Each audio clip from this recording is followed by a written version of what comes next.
Bueno, buenas tardes y bienvenidos a este streaming y a este debate que ha organizado la Asociación Pie en Pared, de la cual soy secretario general. Y bueno, entre otras cosas también lo que soy es amigo y gran admirador de estos dos grandes economistas que están hoy con nosotros, Juan Ramón Rayo y Daniel Lacalle. Aunque para los que les encantan los temas económicos, sobran las presentaciones, dado que hay bastante gente en Hispanoamérica interesada en este debate, pues bueno, haré una breve semblanza. Juan Ramón es economista y jurista, es doctor en economía, pero además por mérito propio, no porque le haya hecho la tesis Miguel Sebastián como al actual presidente del gobierno. Y de Juan Ramón destaco pues, su visión ortodoxa y libertaria de la economía y sobre todo su insobornable independencia, que le ha llevado a no encuadrarse en ningún partido político y ni en nada que le pudiera condicionar. Y lo digo por propia experiencia, porque de hecho, como bien sabes, Juan Ramón, en algún momento traté de echarte el lazo para que asesoraras a lo que era entonces un partido eminentemente liberal, pero fuiste sabio y no lo hiciste. Y de Dani Lacalle, pues decir que es doctor en economía, máster por el IES y titulado como analista financiero internacional, además de profesor de economía global en el Instituto de Empresa. Ha trabajado en Cidatel, en Pinco, Ecofin y ahora está de economista jefe de Tresis. Y de Dani, pues destacaré pues, su capacidad para el pluriempleo. Tiene una actividad frenética. De hecho, ahora, momentos antes de conectarnos, pues estaba haciendo cosas, seguramente que preparando alguna conferencia y alguna que otra cosa, y también sobre todo pues la valentía que tiene pues para adoptar posiciones generalmente contracorriente y acudir a debates en territorio comanche. En fin, la idea de este debate surge cuando compruebo a través de las redes que las discrepancias un poco entre ambos economistas, ambos, por decirlo así, profundamente liberales, los dos, sobre lo que está sucediendo en estos momentos en Estados Unidos con la mal llamada crisis de los aranceles. Y digo mal llamada crisis de los aranceles porque yo creo que trasciende a los aranceles. Hay otras barreras económicas que no son barreras arancelarias, como pueden ser pues requisitos, legislaciones, etcétera, que también suponen pues eso, barreras al comercio. Pero también hay gente que dice que esto trasciende lo que es una guerra simplemente comercial, porque es una guerra por la hegemonía geoestratégica del mundo. Y bueno, en fin, nosotros lo que sí queremos todos es, porque valoramos las opiniones tanto de Daniel Lacalle como de Juan Ramón Rayo, conocer un poco cuáles son sus posiciones y tratar un poco pues, de aprender de ello con todo interés. Lo que vamos a hacer durante los próximos 55 minutos es dividir el debate como en tres bloques y bueno, que cada uno durante los dos primeros minutos un poco exponga su posición al respecto, debatan entre ellos y bueno, iremos entonces cambiando de bloques. Esto no se trata de ningún concurso ni de ningún combate, porque lógicamente estamos hablando aquí entre gente que ideológicamente estamos siempre en el mismo lado de la trinchera. Empezando por el primer bloque, yo creo que a toda la gente nos interesaría saber primero, vuestro análisis sobre qué ha producido todo esto, vuestro análisis sobre si ha sido el déficit comercial, si era tan grave para producirse lo que se ha producido, entendiendo también, por supuesto, que los que estamos aquí todos somos liberales, pues que lógicamente se sobreentiende que todos estamos en contra de las barreras al comercio, de los aranceles y de los no aranceles. Entonces, desde ese punto de vista, siguiente pregunta dentro de este bloque, pues sería un poco, oye, ¿pensáis que Trump simplemente lo que está tratando de hacer es a determinados países que prueben la propia medicina que Estados Unidos, según Trump, lleva sufriendo durante mucho tiempo? O si es que realmente pretende instaurar una política proteccionista con carácter indefinido, o al menos para determinados países.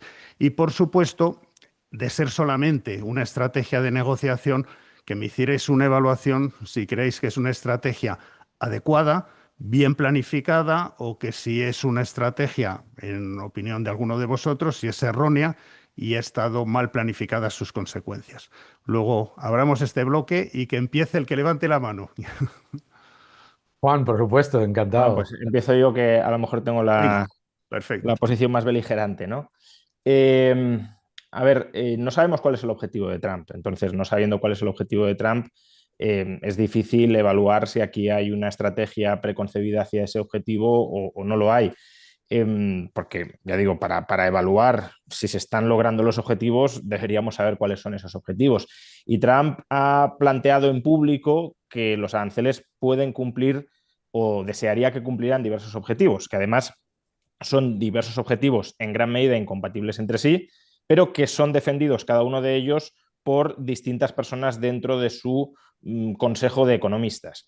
Entonces tenemos a personas como por ejemplo Peter Navarro, que pretenden una reindustrialización manufacturera de los Estados Unidos a través de los aranceles. Tenemos personas como Ludwig.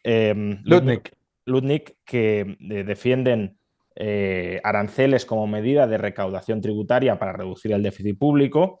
Tenemos personas como Stephen Miran que lo que buscan es una especie de renegociación del sistema monetario vigente, una especie de Bretton Woods segunda edición.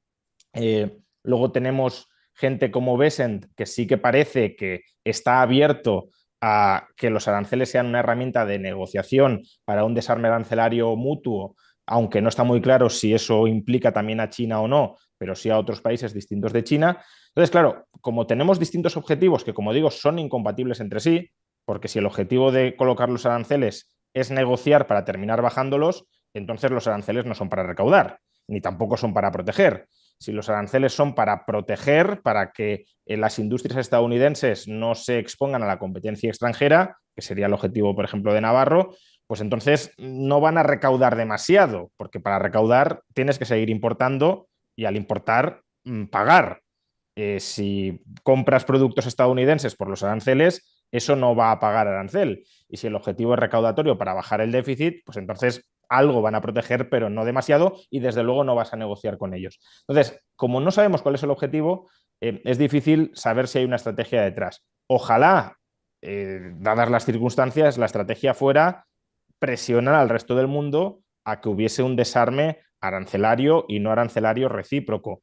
Que sea eso lo que tenga Trump en la cabeza o que sea eso lo que en las refriegas palaciegas entre sus distintos asesores, cada uno tirándolo hacia un lado según su visión particular de cuál debe ser la función de los aranceles, que sea ese el destino hacia el que terminemos llegando, yo ahí ya tengo más dudas, pero tampoco estoy ni en la cabeza de Trump, ni en la cabeza o en el interior del palacio de su asesoría económica como para saber cuáles son los debates que están manteniendo internamente y quién está en cada momento influyendo de una manera más intensa. Vale. Daniel.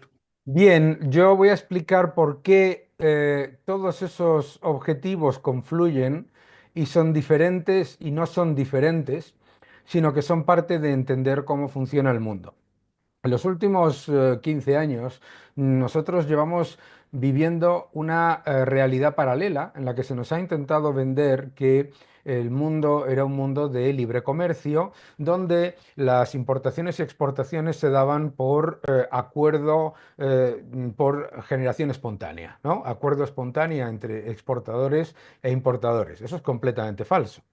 Vivimos en un mundo en lo que la norma son los aranceles, las barreras comerciales y en el que la norma además es poner cada vez más barreras a Estados Unidos con un objetivo, que Estados Unidos sea el centro mundial de recepción del exceso de capacidad productiva de otros países, mientras se le ponen barreras a Estados Unidos. Por lo tanto, no es una cuestión de competitividad ni una cuestión de decisión, digamos, libre y espontánea entre empresas libres, sino que es estatismo mercantilista orientado al proteccionismo desde hace más de 15 años. ¿Por qué todos esos objetivos que ha delineado Juan son comunes y son perfectamente válidos unos con otros? Porque el mundo no es de ceros o de unos, no es binario. Es decir, cuando Lutnick dice que va a recaudar más, ¿por qué lo dice? Porque sabe que un montón de países se niegan a reducir sus barreras arancelarias y no arancelarias, y que se van a negar. Por lo tanto, a esos países se le pondrán aranceles igual que le ponen aranceles a Estados Unidos. ¿Por qué la decisión de reindustrialización es correcta? Porque, y lo ha explicado el presidente Trump en muchas ocasiones y durante toda la campaña, Estados Unidos no es una sociedad de consumidores y no de productores por casualidad. Es una sociedad de consumidores y no productores porque se ha literalmente entregado la producción de Estados Unidos a otros países a cambio de un supuesto nirvana de crecimiento y de ventas a un mercado mucho mayor, permitiendo a ese mercado, en particular China, tener todas las barreras al comercio y más. Control de capitales, control legislativo, control de patentes, robo de propiedad intelectual, etcétera, etcétera, etcétera. Por lo tanto, el objetivo de traer de nuevo producción hacia Estados Unidos es perfectamente legítimo porque no viene de un diferencial de competitividad, sino de una injusticia que se ha ido creando utilizando una Organización Mundial del Comercio que desde hace tranquilamente 15 años lo que ha estado siempre ha sido errando en el lado de China. Y eso es perfectamente compatible con lo primero. También es perfectamente compatible con un proceso de negociaciones. El secretario de Estado Scott Bessent y cualquiera de los miembros del equipo de Donald Trump y el propio Donald Trump entiende que el mundo no va a ser perfecto y que los aranceles se lanzan con un objetivo de equilibrar la balanza, no de eliminar el déficit comercial, sino de equilibrar la balanza, de eliminar las barreras a Estados Unidos y eliminar las barreras contra las empresas estadounidenses que son gigantescas. Entonces, la negociación está abierta. Donald Trump es un negociador. Si hay algo que yo he tenido el honor de comprobar es la alegría y el orgullo con el que explica los éxitos negociando, y para eso tiene además un libro y lleva desde el año 1988 diciendo lo mismo. Por lo tanto, todos los objetivos que delinea Juan son perfectamente entroncados en uno, que es que se tiene que reequilibrar la balanza de un sistema que lo que ha hecho ha sido perjudicar a Estados Unidos para beneficiar a unos países que además no se han adaptado a nuestro sistema ni monetario, ni fiscal, ni nuestro sistema de libre comercio, ni muchísimo menos nuestro sistema de seguridad jurídica y seguridad inversora, sino además para dar la oportunidad a todos esos países de continuar creciendo sin utilizar a Estados Unidos como el garante de sus problemas de capital circulante. Simplemente, además, tenemos que entender otra cosa.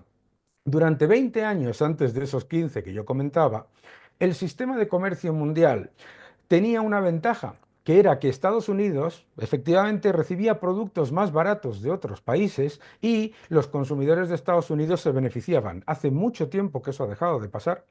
Hace mucho tiempo que le pasamos a Estados Unidos el coste de un montón de excesos regulatorios y fiscales que encima no le revierten a Estados Unidos en productos más baratos. Finalmente, otra cosa ha cambiado radicalmente. Desde aproximadamente el año 2014, la economía china y sus adláteres, curiosamente los países que tienen mayores trabas al comercio del mundo, China, Rusia, India, Brasil, Sudáfrica, Indonesia, etcétera, se han unido con el objetivo de utilizar su ingente entrada de dólares en sus economías para destruir el sistema monetario y el sistema económico del oeste. Y a partir de ahí la situación cambia mucho más, porque ya no se trata ni de una cuestión de competitividad, ni de una cuestión de precio, ni de una cuestión de beneficios para los consumidores, sino que se trata de una amenaza al sistema económico y financiero mundial. Dejamos a Sí, a ver, yo Juan Ramón. tengo una visión bastante distinta. Es decir, por ejemplo, uno de los bloques económicos que Trump ha dicho explícitamente que está beneficiándose y que está aprovechándose de Estados Unidos es la Unión Europea. Pero si miramos cómo se han comportado estas dos economías, Estados Unidos y la Unión Europea, durante los últimos 15 años, Estados Unidos ha despegado económicamente con un diferencial clarísimo frente a Europa y Europa se ha estancado, a pesar de que Europa tiene un superávit en bienes y, bueno, comercial en general amplio frente a Estados Unidos y Estados Unidos tiene un déficit comercial importante. ¿Por qué? Porque no perdamos de vista lo que implica que Estados Unidos tenga un déficit comercial. que Estados Unidos tenga un déficit comercial significa que Estados Unidos puede invertir internamente más de lo que ahorra internamente. Es decir, el déficit comercial de los Estados Unidos le permite financiar una sobrecapitalización de su economía, que no se dirige hacia la producción de bienes manufactureros, porque tampoco sé muy bien qué bienes manufactureros tiene que producir Estados Unidos, habiéndose especializado en servicios de alto valor añadido, donde justamente Estados Unidos, por ejemplo, sí tiene superávit con respecto a la Unión Europea. Entonces, yo no veo que durante los últimos 15 o 20 años los estándares de vida en los Estados Unidos se hayan deteriorado o que la economía estadounidense esté en retroceso o esté cada vez peor. Al contrario, yo creo que Estados Unidos ha despuntado hace 25 años. Las diferencias en PIB per cápita entre, sobre todo si cogemos, digamos, los países ricos de Europa y Estados Unidos, no eran muy grandes, hoy son enormes. Y eso ha sido un proceso que se ha dado durante los últimos 20-25 años. Europa se ha estancado, Estados Unidos no, y Europa se ha estancado, insisto, con superávit comercial global y frente a Estados Unidos. Y Estados Unidos ha crecido, no sé si gracias o a pesar, pero ha crecido con déficit comercial.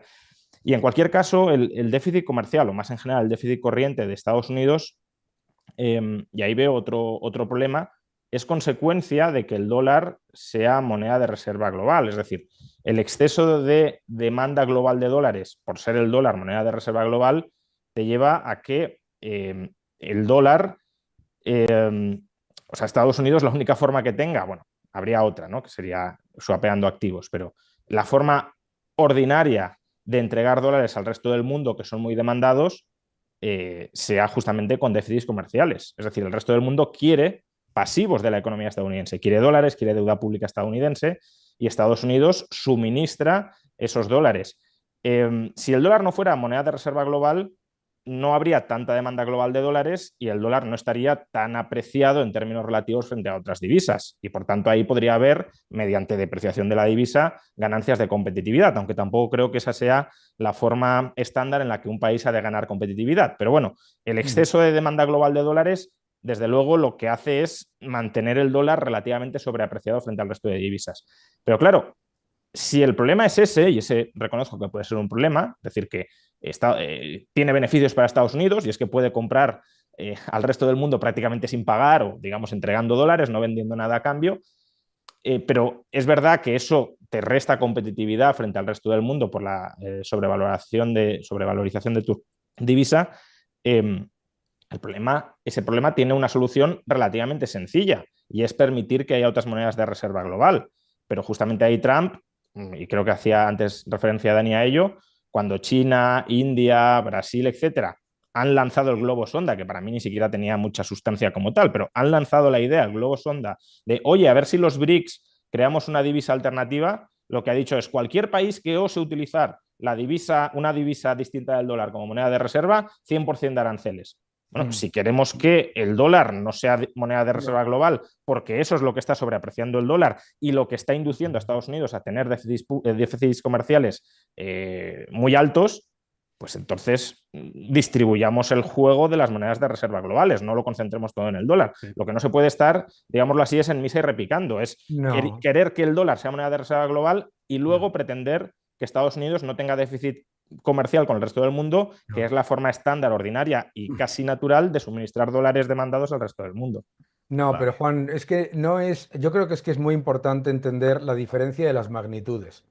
Es decir, no es que Estados Unidos tenga que tener superávit comercial, en ningún caso. No, ese es el objetivo y lo ha dicho Scott Bessent, lo ha dicho yo creo que todas las personas que tú has mencionado y además Hassett y otros muchos más. No se trata de eso, es el exceso de déficit comercial, porque efectivamente Estados Unidos, por ser la moneda de reserva del mundo, tiene el lujo de poder tener un déficit fiscal y un déficit comercial, pero no cualquier déficit fiscal y cualquier déficit comercial, porque como se pone en peligro que sea la moneda de reserva del mundo, es precisamente con la visión de cualquier oferta de Ujú. dólares que ponga Estados Unidos en el mundo va a ser absorbida por los demás y por lo tanto, pues volvámonos locos con el déficit fiscal, como hizo la administración Biden, y volvámonos locos con el déficit comercial, como también hizo la administración Biden y otras, no es solamente. Entonces, eso es importante el exceso. ¿Por qué?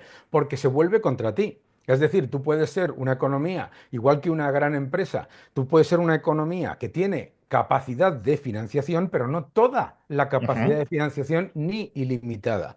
Es importante lo que tú has dicho sobre el superávit de la Unión Europea y el crecimiento económico. Que la Unión Europea haya despilfarrado su superávit comercial con Estados Unidos para continuar hundiendo su propia economía es un éxito incuestionable de sus propios gobiernos y de sus propios políticos. ¿Eh? Recordemos que la Unión Europea se creó para, entre comillas, proteger a la industria, la agricultura y la ganadería y se ha cargado a la industria, la agricultura y la ganadería.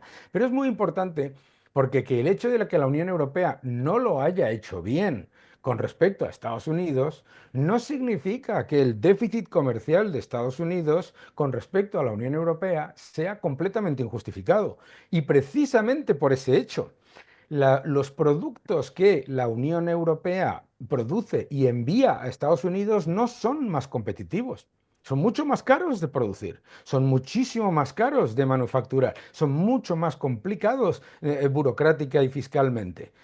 Y sin embargo, en la subvención encubierta que viene por los dos lados hace que una cosa que es mucho más cara de producir se pueda vender sin problemas en Estados Unidos y aquí ni se vea. Ya no sé qué, no es que se venda poco, es que ni se vea. Y yo creo que esa es la parte. Por eso se trata de equilibrar la balanza.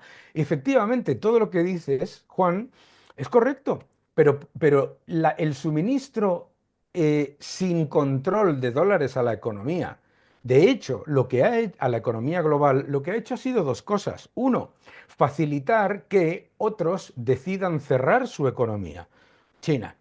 Segundo, que utilicen esos dólares para atesorar una posición de enfrentamiento, no de cooperación de comercial ni financiera con Estados Unidos.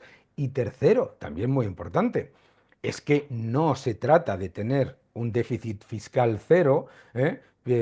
Se puede tener perfectamente un déficit fiscal del 2%, pero el suministro de dólares a la economía del mundo no tiene por qué venir de un desequilibrio comercial ni de un desequilibrio fiscal. El suministro de dólares históricamente y la moneda de reserva del mundo lo ha sido durante muchos años, ha sido vía el sector privado, que es el que se ha ahogado en ese periodo. ¿Los americanos están peor? Sí están peor. Porque claro, cuando uno mira la economía real en Estados Unidos, el ciudadano norteamericano sí ha visto perjudicado en su capacidad. Y por otro lado, el superávit comercial que dice la Unión Europea que tiene Estados Unidos con la Unión Europea en servicios es una de las mayores mentiras políticas que se han vendido en los últimos 50 años, porque está calculado considerando a las empresas que están en Irlanda y en Luxemburgo como empresas norteamericanas exportadoras, y no lo son, son empresas irlandesas y de Luxemburgo. Am, Primero, o sea, el déficit comercial de Estados Unidos, por poner la magnitud, ¿no? Es el 4% del PIB. Mm. ¿Eso es Es excesivo? decir, para que nos hagamos una idea, más del doble del que debería ser, teniendo en cuenta el crecimiento del Producto Interior Bruto nominal, para suministrar dólares al mundo y a la vez mantener la moneda de reserva del mundo, porque Cla- tenemos luego por el otro lado el déficit fiscal. Claro, claro, es que ese déficit comercial justamente es la diferencia, o sea, es la suma entre el déficit fiscal y la diferencia entre inversión y ahorro.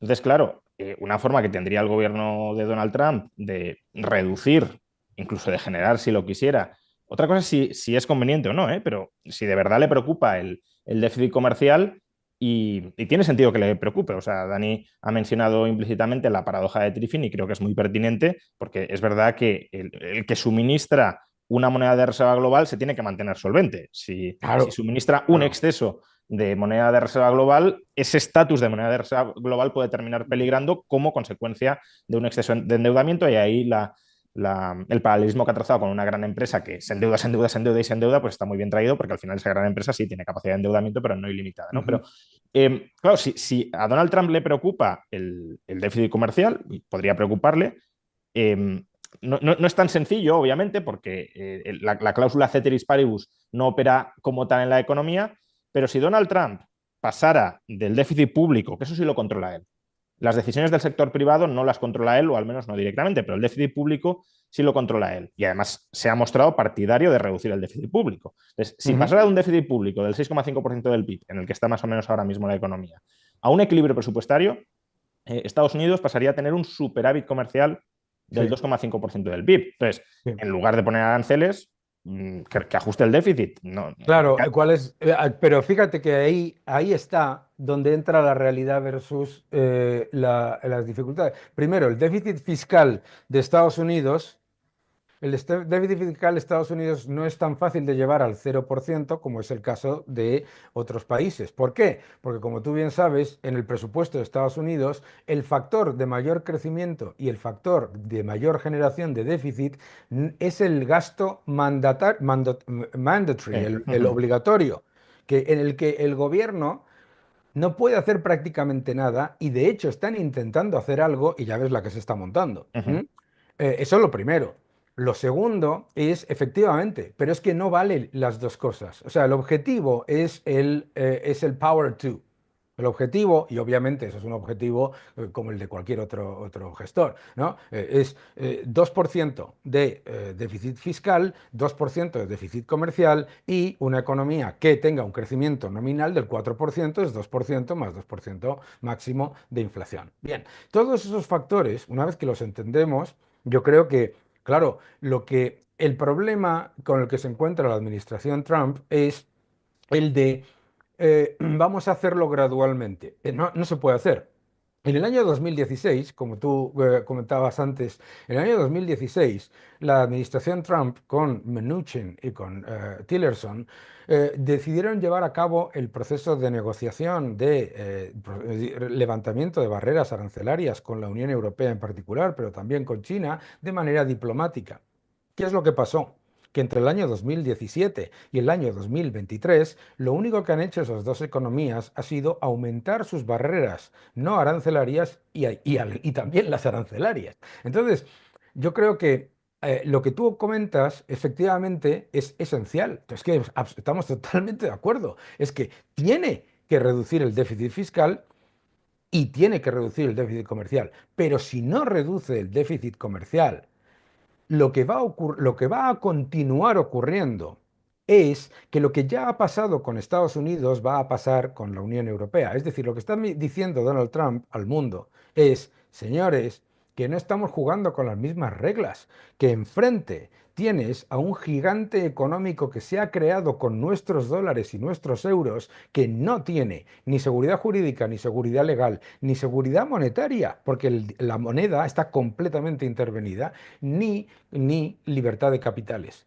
Entonces, le estás dando a ese gigante tu capacidad manufacturera, no por competitividad, sino por irresponsabilidad. Pero fíjate, es decir, yo reconozco que el déficit público puede ser complicado de eliminar. Es decir, es verdad que hay una barrera entre la teoría y la práctica, por decirlo de alguna manera.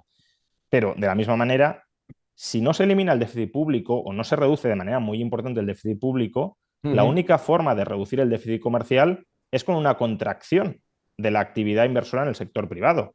Y eso no creo que sea un escenario que sea muy positivo para Estados Unidos, porque es que el déficit comercial es déficit público más exceso de inversión interna sobre el ahorro interno. Con lo cual, si el déficit público no se toca, la única forma de reducir el déficit comercial es que el ahorro interno se ubica por encima de la inversión interna. De hecho, parece como que lo normal sería que las economías, esto lo ligo con una reflexión anterior que has hecho de Europa ha despilfarrado su superávit comercial. Me parecería como que una economía que tiene superávit comercial es una economía que debería ir muy bien y que debería crecer mucho. Pero es que una economía que tiene superávit comercial puede ser una economía que esté absolutamente estancada. Es decir, es una economía donde dentro no existen oportunidades de inversión y como no existen oportunidades de inversión y se ahorra mucho, que es un poco la situación de Europa, ¿no? Más o menos un continente rico, entre comillas, pero sin ningún tipo de oportunidad inversora dentro. Entonces, ahorramos, tenemos cierta capacidad de ahorro en agregado, pero no hay oportunidades de inversión. ¿Qué hacemos con esa diferencia? Pues buscamos oportunidades de inversión fuera, por ejemplo en Estados Unidos, que es una economía mucho más innovadora, abierta y productiva. Entonces, claro, el superávit exterior de la Unión Europea es sinónimo de que la financiación de Europa no se queda dentro de Europa para financiar inversiones dentro de Europa, sino que busca financiar inversiones extranjeras, por ejemplo, en Estados Unidos. Claro, si Estados Unidos... No, pero Sí. no, porque, a ver, primero, es muy importante el riesgo de, que lo estás infiriendo tú perfectamente, que el riesgo de que nosotros metamos en inversión y en utilización de capital excedentario cualquier utilización de ese capital excedentario. Cuando se ha utilizado, como es el caso de Estados Unidos y también de la Unión Europea, en el caso de la Unión Europea con muchísimo mayor agresividad, esa capacidad para aumentar masivamente el exceso público y aumentar masivamente también la posición de privilegio del exceso público con respecto al sector privado y además se le añaden trabas fiscales y administrativas a la inversión privada, resulta que esa posición aparentemente privilegiada que tiene la economía norteamericana, que es que atrae una enorme cantidad de capital de otros países, en realidad regurgita solamente y de hecho en el 99%, solamente en un porcentaje muy pequeño, que es el mercado de capitales y fundamentalmente alrededor de un endeudamiento público que es absolutamente brutal. Entonces, claro, esa posición aparentemente privilegiada resulta que efectivamente, y eso es una de las razones porque salió el famoso debate de la desigualdad, resulta que efectivamente quien está en el lado de la creación de dinero y quien está en el lado del movimiento de ese capital, resulta que se beneficia de manera muy significativa la diferencia de Wall Street versus Main Street, la diferencia de gobierno versus ciudadanos que vivimos tanto en la Unión Europea como en Estados Unidos. Lo que pasa es que en Estados Unidos ahora están intentando hacer algo Sí, sobre ello. pero por eso decía que si el déficit público no se reduce, la única forma que tiene Estados Unidos de reducir su déficit comercial es o forzar a sus ciudadanos a ahorrar mucho más manteniendo sus niveles de inversión privada actuales Ujú. o reducir los niveles de inversión privada actuales. Porque es un... O reducir los niveles de inversión pública, actuales, que no Claro, es inversión, pero que eso no estará en es.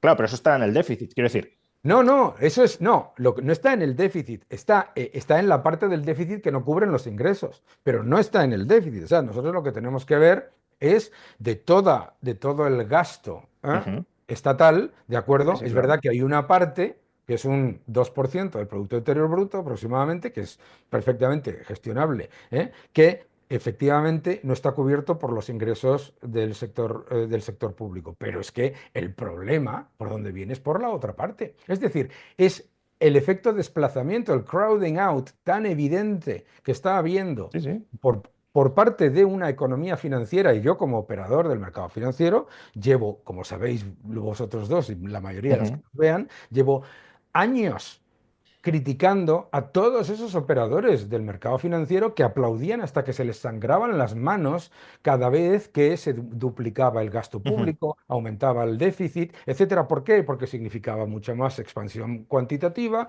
menores tipos de interés y mientras tanto las pequeñas y medianas empresas estadounidenses, los ciudadanos medianos estadounidenses, los salarios Uh-huh. reales, todos esos factores han salido empeorando. Por lo tanto, en realidad es que confluimos en el mismo sitio. De hecho, si te escuchasen en el equipo de la campaña de Trump, dirían, sí, el señor Rayo tiene toda la razón, si No estamos soy yo. totalmente de acuerdo. ¿Eh?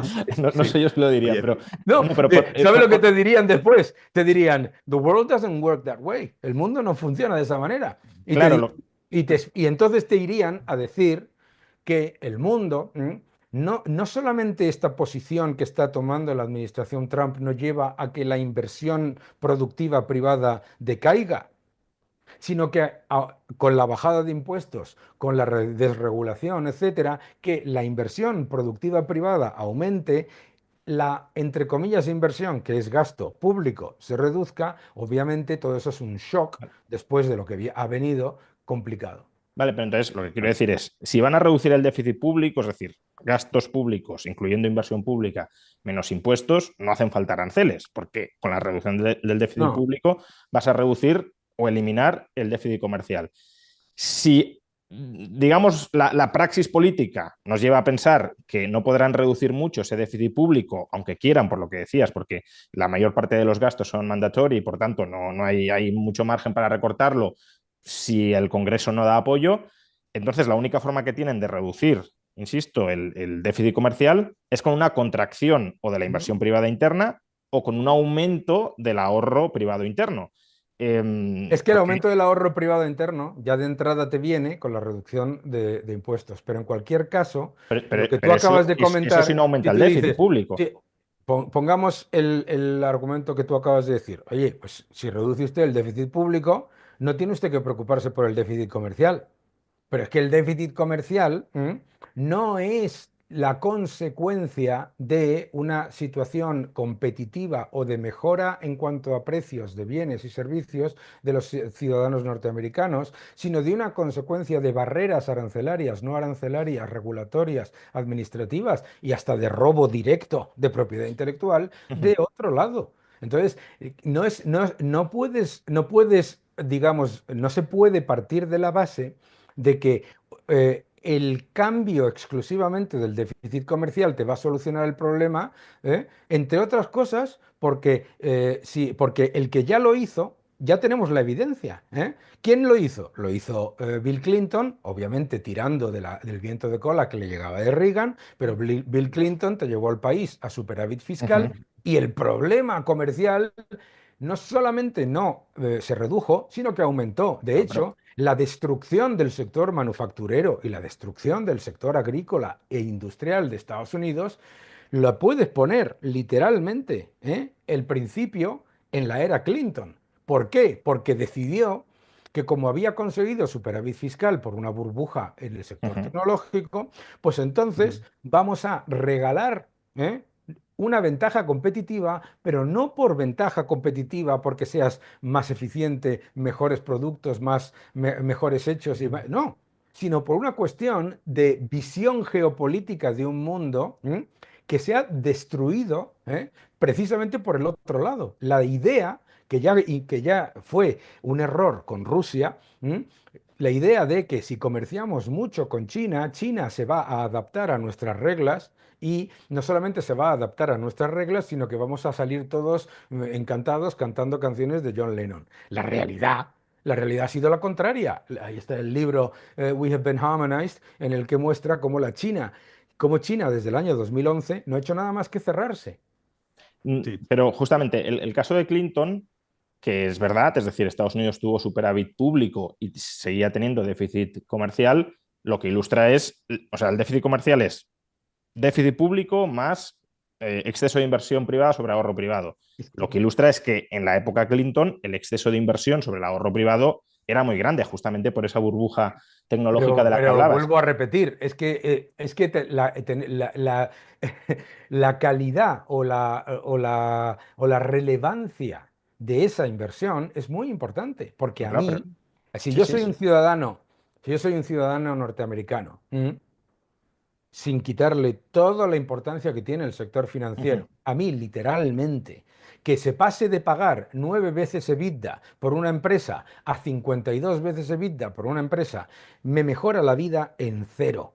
No, y eso no significa que eso no vaya por su cuenta, que me parece maravilloso y para eso estoy en el mercado, en un mercado financiero libre. Pero no podemos ignorar No, no, sí. Sí, yo estoy de acuerdo en que puede haber malas inversiones en el sector privado, pero tampoco veo entonces quién ha de dirigir internamente la inversión privada en Estados Unidos. Quiero decir, la burbuja de las .com fue una burbuja y se Vale. cometieron muchos errores de inversión en el sector privado, pero la alternativa, ¿cuál habría sido en el No, sector privado estadounidense?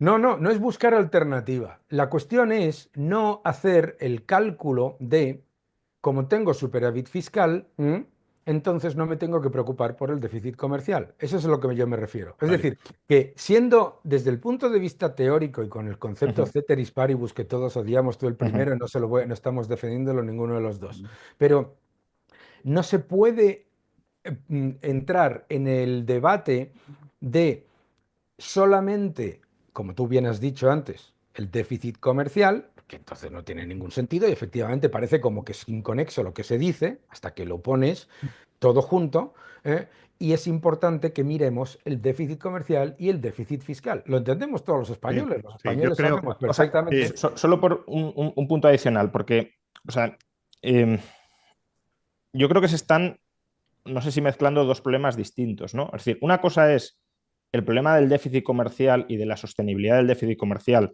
que es lo mismo que decir el problema del flujo de financiación que va a Estados Unidos, porque, insisto, déficit comercial es que el resto del mundo está financiando a los Estados Unidos, y otro problema es el problema de las barreras arancelarias y no arancelarias a las que se enfrenta la economía estadounidense. Y es que yo creo que Entonces, son lo mismo.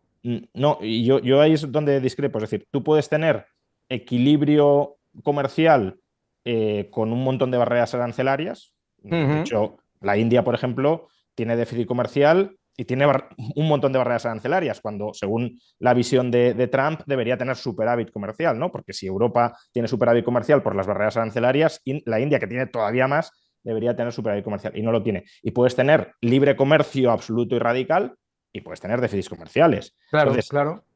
Claro, entonces pero es que eso no está en contra de lo que dice Trump y su equipo. Lo que dice su equipo lo que dice Trump, Trump es más de ujú, hablar sí, a lo agresivo y sobre todo aquí nos gusta sacar los ujú, clips, pero lo que dicen es claro, es muy claro. O sea, el otro día lo decía el propio J.D. Vance claramente, nosotros no producimos plátanos, claramente vamos a importar plátanos. Eso no es el ujú, problema.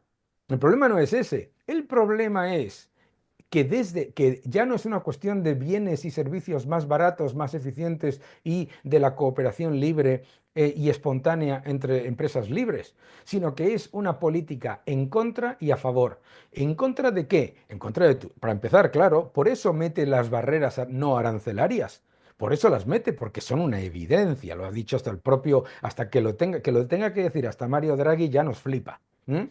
Pero es muy importante, ¿por qué? Porque claro, cuando tú pones unas enormes barreras no arancelarias a tu propia ujú. economía, efectivamente pasa lo que ha pasado, lo que pasa con la India. La India, efectivamente, es un país que tiene déficit comercial y que tiene déficit fiscal.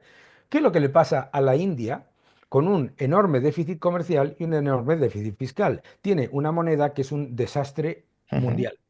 Y claro. como tiene una moneda, ¿y qué es lo que mira Estados Unidos correctamente?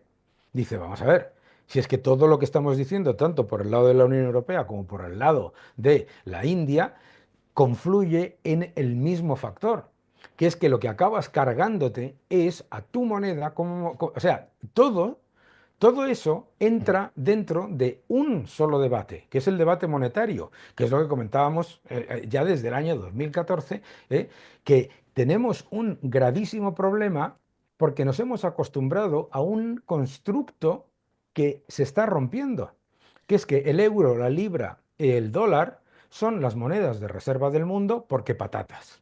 sí, pero Y que sí, fíjate lo que estás diciendo también. Es decir, si la India tiene déficit comercial y se está cargando la moneda, que es verdad, como consecuencia de que tenga una economía muy cerrada, que Estados Unidos pueda adoptar barreras comerciales de represalia frente a las barreras comerciales que le imponen a él, no va a fortalecer el dólar, lo va a debilitar. Por tanto, no, ese también es un factor de riesgo, como en la India. Es un factor de riesgo el anuncio, completamente de acuerdo. Eso no lo duda nadie. Yo entiendo completamente el shock que genera el anuncio de vamos a poner aranceles a todo el mundo. Ya eso lo entiendo perfectamente y por eso, y vamos, me paso todo el día en el mercado hablando de esos temas. Pero es muy importante entender que es por qué los aranceles, porque además, claro, inmediatamente se ha creado una narrativa, entre otros, entre buenos amigos liberales, de que no es una herramienta de negociación, es una herramienta de proteccionismo. No puede serlo. No puede serlo precisamente por el ejemplo de la India. Porque el objetivo está en el programa de la campaña de Estados Unidos, del presidente Trump, en el punto 6 está mantener al dólar como moneda de reserva Claro. del mundo. Si tienes ese objetivo, como tú bien dices y como estamos contando, Ujú. si tienes ese objetivo, claramente es para negociar. Lo que pasa es que ¿y por qué? Y tú dirás, bueno, pues entonces que no ponga aranceles. ¿Por qué lo hace? Porque no ha habido otra opción. Yo me acuerdo perfectamente escuchar a Rex Tillerson decir lo que había ocurrido en las famosas negociaciones con esa Unión Europea, todo tan simpático, Steve Mnuchin, Ujú. también hemos llegado, estamos en la línea, estamos en línea, estamos en línea, estamos en línea, boom, boom, mientras te van poniendo como en el muro de Pink Floyd, te van poniendo ladrillos. Entonces, esa es la diferencia, ¿sabes? Pero efectivamente es que es completamente compatible. No es que se esté intentando ser como la India, es que desde la posición de fuerza que todavía te queda como Estados Unidos, le dices al mundo, negociar o perder. No Claro, hay otra opción. pero tú también has dicho al principio que parte de los objetivos, o sea, cuando he dicho hay distintos Ujú. objetivos y no todos ellos son compatibles, has dicho, y puedes tener razón en eso, o sea, lo desconozco porque no estoy en la cabeza de todos ellos y no tengo contacto con ellos, pero has dicho, habrá países que no quieran bajar sus barreras arancelarias y por tanto ahí Estados Unidos les va a meter mayores barreras arancelarias permanentes, no de negociación. Mm. Pues ahí sí que va a haber un cierto encerramiento de Estados Unidos con respecto a esos países que mantienen las suyas. Y eso, No, porque ¿qué encerramiento puedes tener? ¿Qué encerramiento puedes tener cuando sabes los dos talones de Aquiles que tienen los países que tienes enfrente? ¿Cuáles son los dos talones de Aquiles que tienen? Número uno, por todo lo que tú has comentado maravillosamente, número uno, necesitan vender a Estados Unidos porque su exceso de capacidad productiva es muy superior a su capacidad de venta en cualquier otro mercado. Y no hay alternativa al consumidor norteamericano. Y número dos, y más importante, necesitan la gigantesca entrada de dólares para sostener su propia moneda, porque está en el activo de su balance del Banco Central. Entonces, la posición efectivamente es, claro, ¿qué hace Reino Unido o Suiza con aquellos países cuyas barreras arancelarias son gigantescas? Obviamente, no les dice a esos países, ah, bueno, pues vosotros mismos. No, les pone aranceles a ellos, claro. Por eso son recíprocos.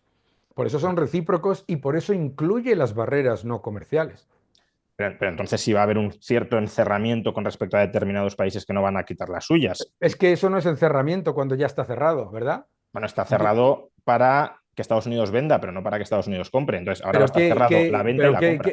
no, a ver, es que es importantísimo incluir todos los factores. Es decir, está cerrado. A ver, Estados Unidos sigue siendo la economía más abierta, de todas las Ujú. Sí, economías sí. del entorno. Que para un producto, no es ni siquiera es una novedad, es algo que llevamos décadas con esa misma forma de hacer. Es decir, efectivamente. Reagan, vamos a negociar con Japón. ¿Cómo negociamos? Primero decimos, te vamos a poner aranceles. Después Japón negocia y llegan a soluciones. En lo que no se llegan a soluciones, se pusieron aranceles. Es que a mí lo que me sorprende es que el concepto de aranceles aparezca de repente en febrero de 2025 como si fuese una novedad.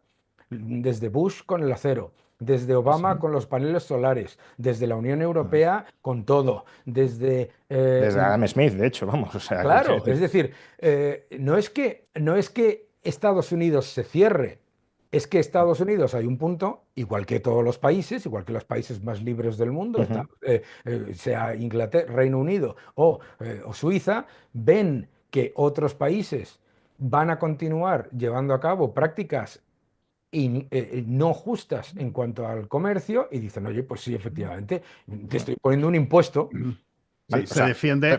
¿Queréis? o sea, una cosa es que eso nos parezca correcto.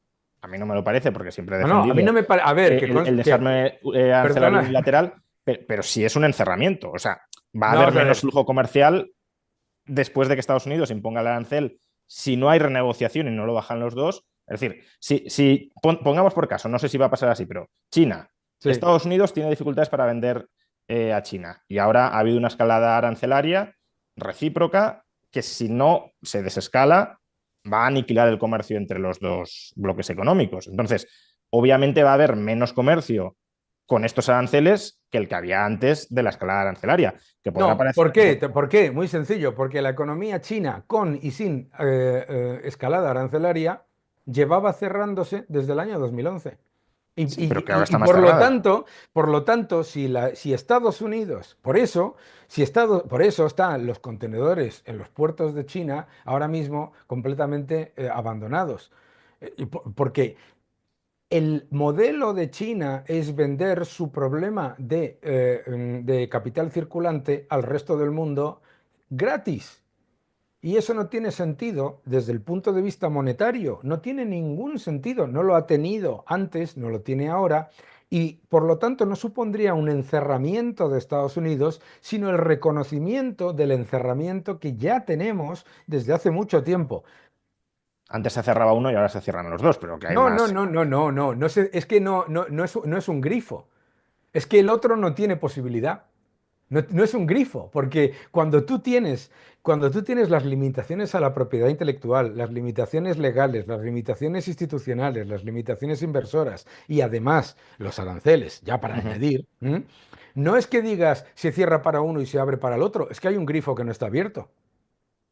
No, pero quiero decir, el flujo comercial, quiero decir, las últimas estadísticas que tenemos es que las exportaciones de China a Estados Unidos han caído un 60% y las exportaciones de Estados Unidos a China un 40%.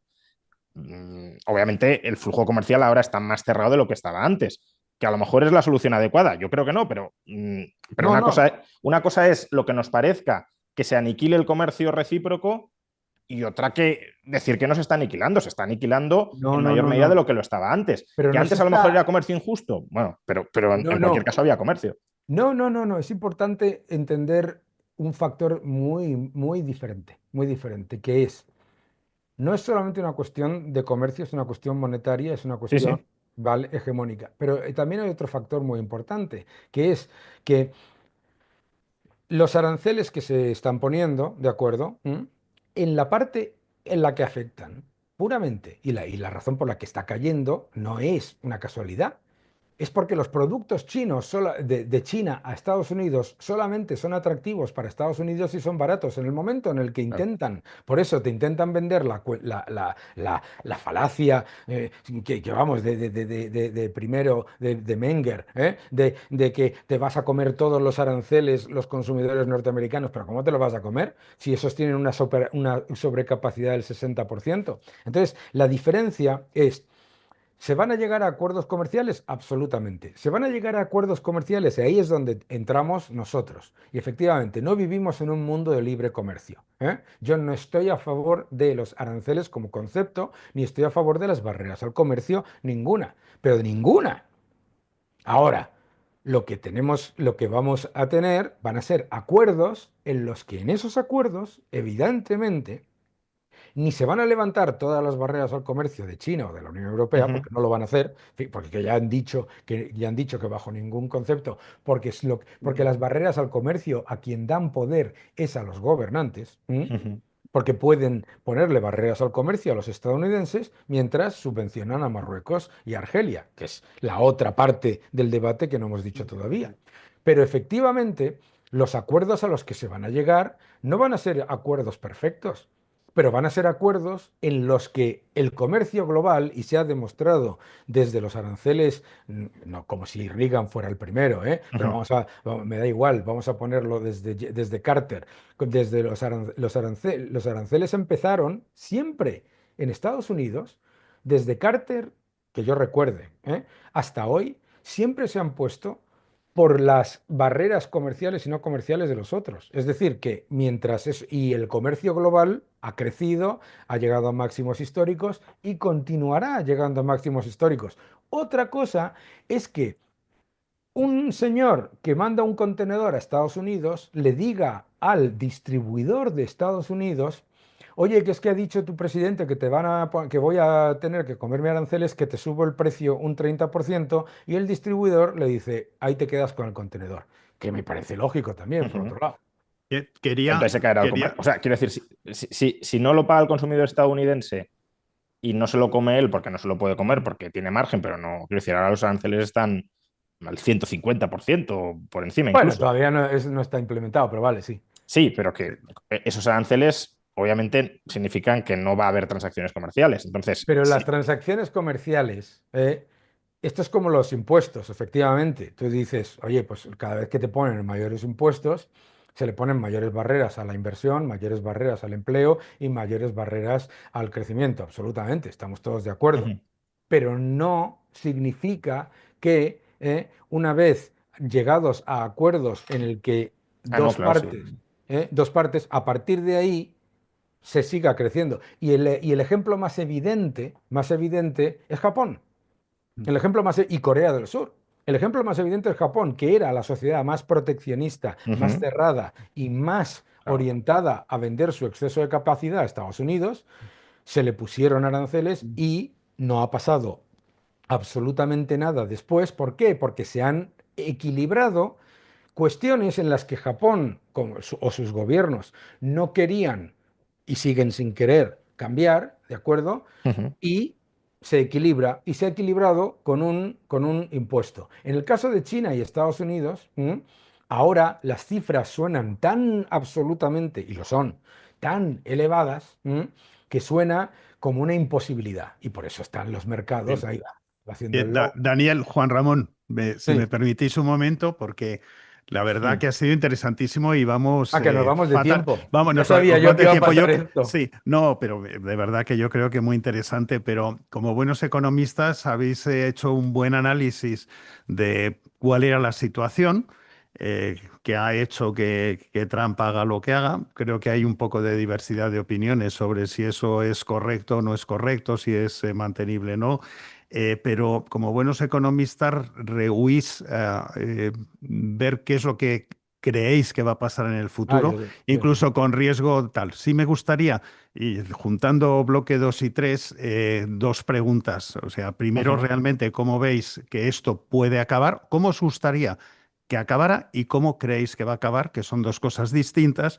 Pero también, por otra parte, a mí me da bastante pena cuando yo escucho cómo se ha comunicado todo esto, tanto por medios de la derecha como de la izquierda. O sea, parece que al final hay un señor de pelo naranja que está loco y que de repente pues, ha pegado una patada a la mesa y ha cambiado todas las reglas y hay bastante poca explicación a la gente.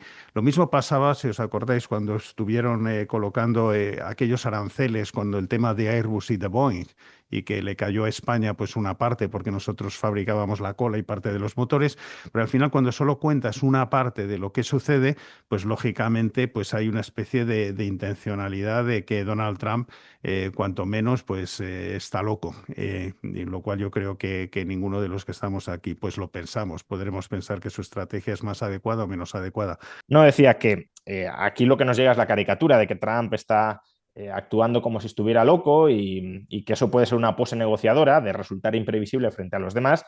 Pero claro, cuando resultas imprevisible frente a aquellos con los que negocias, esas contrapartes con las que negocias tampoco saben a qué atenerse y tampoco quieren asumir compromisos a muy largo plazo contigo. Y ya no solo el sector público, sino también el sector privado. Y creo que hay un ejemplo muy claro a este respecto, que es el acuerdo de libre comercio, o el acuerdo comercial, no pongamos libre, el acuerdo comercial al que llega Donald Trump con Canadá y México en su primer mandato y que ahora unilateralmente se ha saltado, a pesar de que en su primer mandato dijo que era un acuerdo comercial maravilloso. Entonces, con esos antecedentes, ¿qué sostenibilidad o qué credibilidad de largo plazo puede tener un acuerdo al que llegue con la Unión Europea, con Japón, con Canadá, con México, y qué certidumbre les puede dar a las empresas de Estados Unidos y del resto del mundo para que entrelacen sus flujos comerciales y sus flujos de inversión cuando no sabes si el propio acuerdo que Donald Trump firma diciendo que es maravilloso, a los 2 años te puede decir que es un acuerdo por el cual se está expoliando a los Estados Unidos. Entonces, yo ahí no soy en absoluto optimista con respecto a la perspectiva de futuro de los flujos comerciales globales, aun cuando se termine llegando a acuerdos, que sí creo que se terminará llegando a ciertos acuerdos. Mm. Dale, dale. Yo Dani. creo primero qué es lo que nos gustaría, y yo creo Claro. que sin quitar el quitarle palabras a Juan, creo que estamos de acuerdo los tres en que lo que nos gustaría es que se levantasen las barreras arancelarias y no arancelarias de todo el mundo y que hubiese libre comercio de verdad, ¿eh? Y que se acabase este mercantilismo que estamos viviendo desde hace más de 20 años, ¿eh? Que eso sí que es mercantilismo, desde el estatismo depredador. Eso es lo más importante. ¿Qué es lo que nos gustaría? ¿Qué es lo que creo que va a pasar?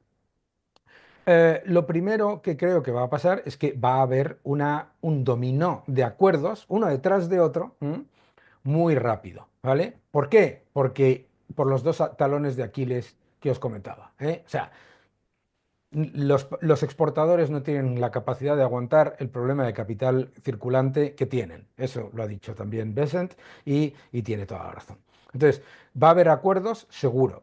Que esos acuerdos no van a ser ideales, probablemente, pero fundamentalmente porque, ya lo ha dicho la Unión Europea, que se niega a levantar sus barreras no comerciales escondidas detrás de los subterfugios de regulatorios, medioambientales o lo que tú quieras. Bien.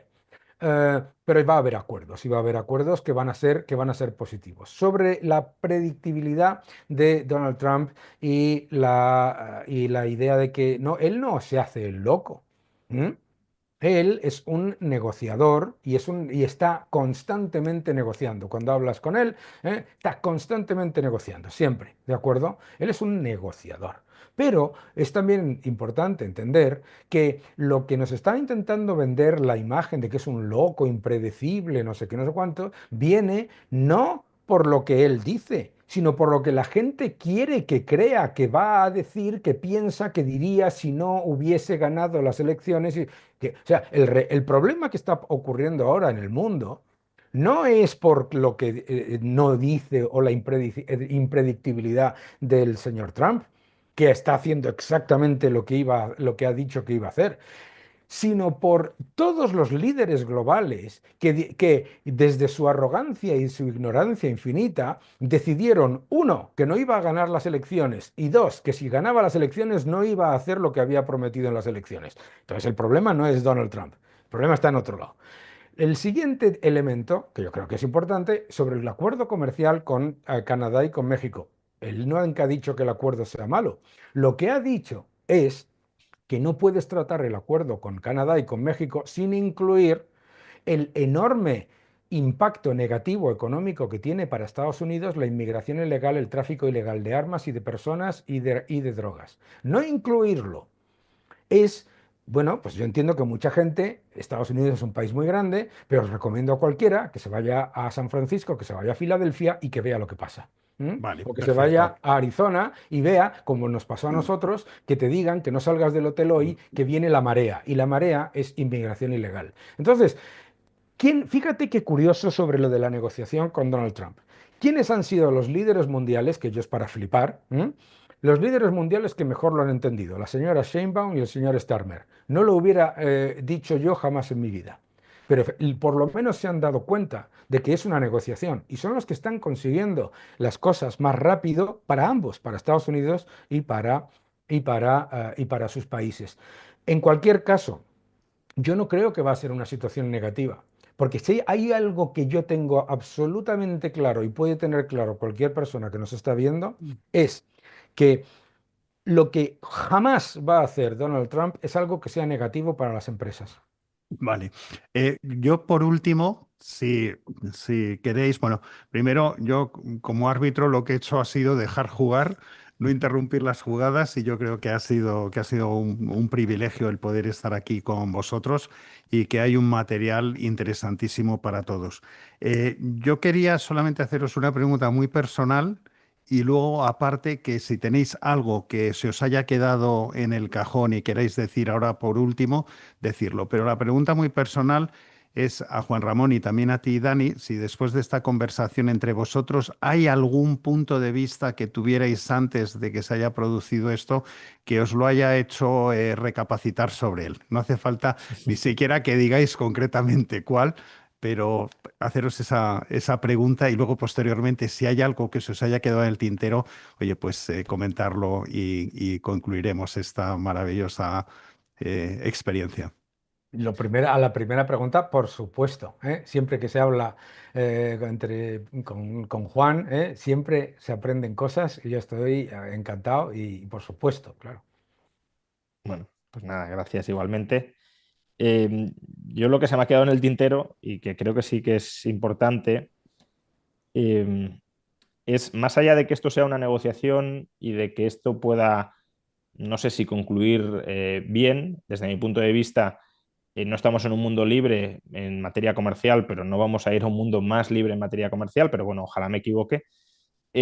Pero lo que sí tengo claro es que no vamos a ir al mundo que nos gustaría a todos, que es de libertad comercial absoluta entre todas las partes.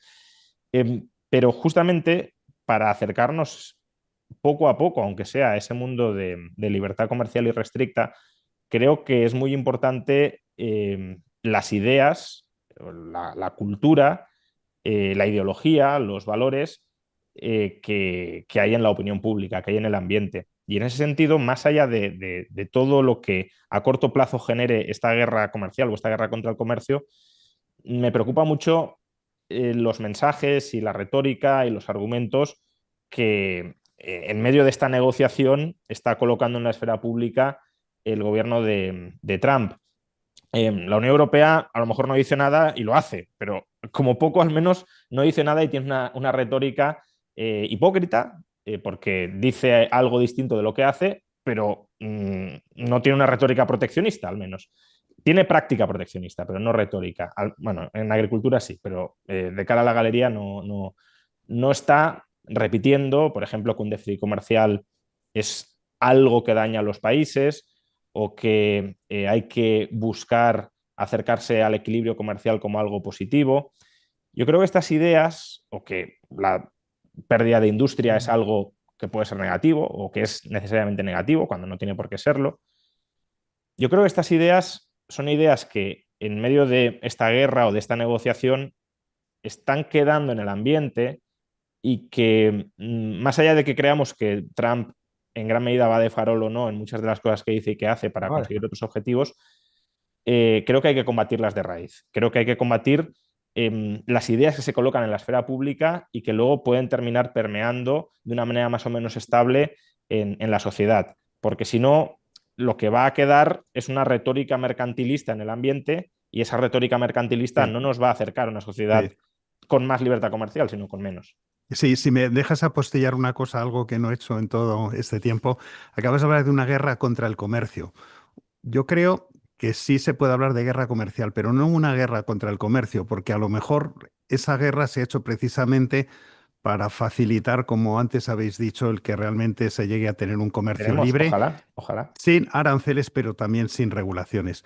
Ya, Dania, o sí, sea, ojalá sea eso lo que termine sucediendo. Yo lo que creo es que vamos a un mundo con un arancel promedio más elevado entre Estados Unidos y el resto del mundo. Y sí, eso en sí mismo no es efectivamente, positivo. es un poco que Estados Unidos ha dejado de poner la otra mejilla, también podría Bueno, ser, claro, sí, pero sí, pero la otra sí, mejilla es claro, sí, encerrarse mutuamente. sí, sí. Bu- Pues Sí, bueno, ¿qué se me ha quedado en el tintero? Hombre, yo creo que se me ha quedado en el tintero lo siguiente. Mira, yo desde que soy un chaval, no paro de escuchar que el mundo se va a acabar porque cuando ganó las elecciones Ronald Reagan, que cuando ganó las elecciones Bush. Con cualquier presidente republicano no paramos de escuchar que son enemigos del comercio los que intentan equilibrar la balanza. No paramos de escuchar que son antiliberales los que bajan los impuestos, desregulan, eliminan las monedas digitales de los bancos centrales, quieren recortar el gasto público, etcétera. Entonces, vivimos en una Unión Europea en la que los medios de comunicación, todos en general, son anti-republicanos. No pasa nada, ¿eh? Pero lo que a mí sí me gustaría recordarle a la gente es que tanto del año 2016 como de los procesos previos, con lo que se ha salido es con mayor comercio global, con mejor comercio global y con mejores circunstancias. A donde íbamos al desastre total era con acuerdos hechos, como ha dicho, creo que ha sido hoy el presidente Zapatero, ha dicho que la Agenda 2030 es lo más democrático que hay porque lo aceptaron 179 países. Ni uno solo lo votó. ¿Mm? Es decir, a dónde íbamos es lo que nos debería preocupar. Entiendo que el presidente Trump es una persona que genera animadversión o shock, pero a mí, sinceramente, las formas de Trump no me Sí, molestan. A mí las que me vale. molestan, y mucho, son las del señor Sánchez, las de la señora von der Leyen, que nos han impuesto una serie de barreras a las Ujú. empresas de nuestros países que serían inadmisibles en la época de Ricardo y de Smith. Que serían inadmisibles. Es que hemos llegado a tal nivel de Ujú. aberración que, de verdad, yo creo que lo que salga de estas negociaciones va a ser significativamente mejor que donde estábamos en enero de 2025 y donde íbamos si llega a ganar eh, Kamala Díaz. Solo por aclararlo, yo Sí, sí, sí. no estoy diciendo que el resultado neto de la presidencia de Trump vaya a ser negativo, no lo sé. Es decir, No, no, te sigo, te sigo. puedes aplaudir a Trump cuando da la guerra contra lo woke, por ejemplo, y puedes criticar a Trump Totalmente. cuando están tomando. Entonces, Que quede claro, sí, cuando sí, he sí. dicho que estaremos peor en materia comercial, me refiero es que el régimen de comercio global, no otras cuestiones que a lo mejor ni siquiera tienen que ver con el comercio, o sí, pero el régimen de comercio internacional, me temo, y ojalá me equivoque, que tendrá aranceles promedio más altos después de esta negociación que antes. Y Vale. ojalá me equivoque. Bueno, pues daros un abrazo fortísimo a los dos, daros las gracias y bueno, pues a ver si dentro de un tiempo repetimos con algún otro tema. Esperemos que no sean temas tan escabrosos como este No, que ha yo creo sucedido. que Y además yo creo que esta charla va a quedar para cualquier, no solamente para cualquier estudiante de económica, sino para cualquier persona interesada en lo que está pasando actualmente en el mundo. Un abrazo muy fuerte. Muchas gracias. un abrazo muy fuerte a los Gracias. dos y a todos.